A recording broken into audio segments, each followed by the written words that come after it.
निकले थे उसके अंदर पूरे मोहल्ले में बाढ़ ही आ गई है। अब उस बाढ़ में तुमको 10-10 किलो की चप्पलें लेके चलना है, जिसमें 4 कदम चलने के बाद तुमको एक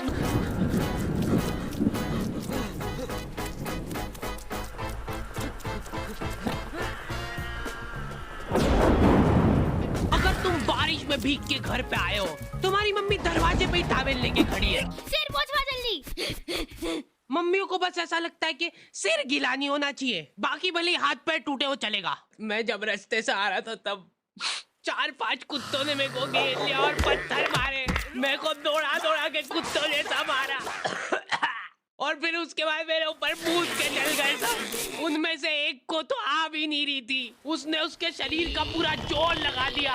बाकी सब कुत्ते उसका पेट दबा रहे थे और जोर से। उसके बाद एक बूंद टपका के गया वो मेरे ऊपर। ठीक है, बाल पोंछवा ले पहले। गीले हो के अगर तुमको सर्दी जुकाम हो गया है तो अपने ही घर में छुप छुप के छींकना पड़ता है, क्योंकि मम्मी ने तुमको बरसाती ले जाने का 50 बार बोला था, लेकिन तुम हीरो बनने के चक्कर में नहीं ले गए थे। रुमाल चाहिए? हाँ, नहीं, मेरे को कुछ हुआ थोड़ा है। ठीक है, सांस लेके बता। सांस लेते वक्त जरा सी भी सुर की आवाज नहीं आनी चाहिए। ले सांस। हो गई ना अब सर्दी, और मत लेके जाओ बरसाती। तो आ गए फिर से। तो बारिश की ठंडी वादियों में कुछ लोग भीगे और तेरे प्यासा दिल मेरा। यार कितना रोमांटिक मौसम हो रहा है, जिसको तुम गाना गा के बिगाड़ रहे हो। फेंको इसको। यार ये जो मिट्टी की खुशबू आती ना हल्की हल्की, ऐसा मन करता है कि खा ले। तो टुडेज थॉट इज, जिनने भी फीस नहीं भरी है वो अपनी फीस भरे। हाँ, हमारे स्कूल में जिन भी बच्चों की फीस नहीं भरी होती थी उनकी सामूहिक बेइज्जती होती थी। और उससे भी ज्यादा दर्द की बात यह है कि वो जो बच्चा थॉट पढ़ रहा है उसने भी फीस नहीं भरी है। स्कूल वालों ने इंटेंशनली उसको वो थॉट दिया था ताकि उसकी अंतरात्मा भी बेइज्जत फील करे। उस दिन हम सब बच्चों को असेंबली में 2 घंटे तक खड़ा रखा था, क्योंकि हमारी प्रिंसिपल मैडम ने दिन रात मेहनत करके कोई सा तो नारी शक्ति का अवार्ड खरीद लिया था। लास्ट 2 पेटी बोल रहे हैं लोग। बाप रे, 2 किसको बोलते हैं आपको पता भी है? 2 में तो नहीं। हाँ, लेकिन मैडम आप मानोगी नहीं, आपके पहले जितने लोग आए उनको मैंने 4 पेटी से कम में दिया नहीं किसी को। चलो उठा लो इसको। अरे उसको नहीं, लाश को। ठीक है। मैम आपको दिख रहा है ना सामने का राम नाम।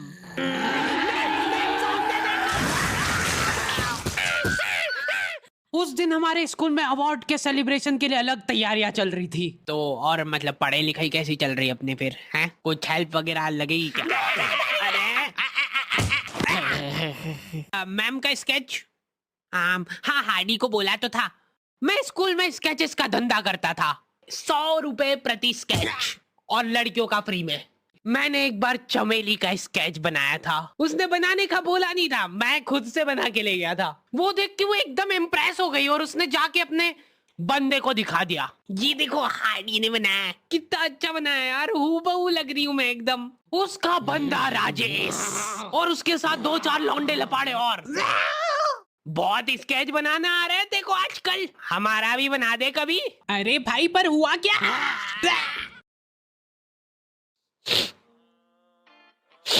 मैं रोते हुए एक ही चीज सोच रहा था कि ऐसा क्या गलत कर दिया यार मैंने। सिर्फ आई लव यू चमेली तो लिखा था मैंने।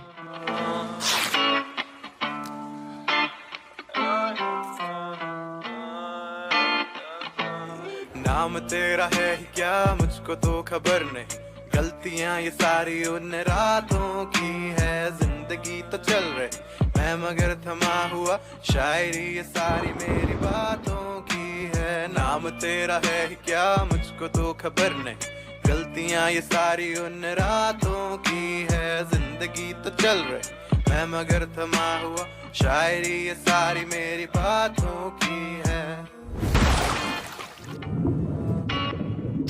ये क्या बना के लाए हो? मिट्टू लग रहा है एकदम। निकलो। ड्राइंग वाली मैडम ने मेरे को प्रिंसिपल मैडम का स्केच बनाने का बोला था और मैं अपनी जिंदगी का सबसे वाहियात स्केच बना के ले गया, क्योंकि फ्री में बनवा रहे थे मेरे से। मैम अब फ्री में तो ऐसा ही मिले। असेंबली ग्राउंड में सारे कैदियों को हाइट वाइज खड़ा करा जाता था और जो भी बच्चा प्रेयर के बीच में आंखें खोलता था या हिलाडुली करता था, पसीना पोंछ रहा था वो बेचारा।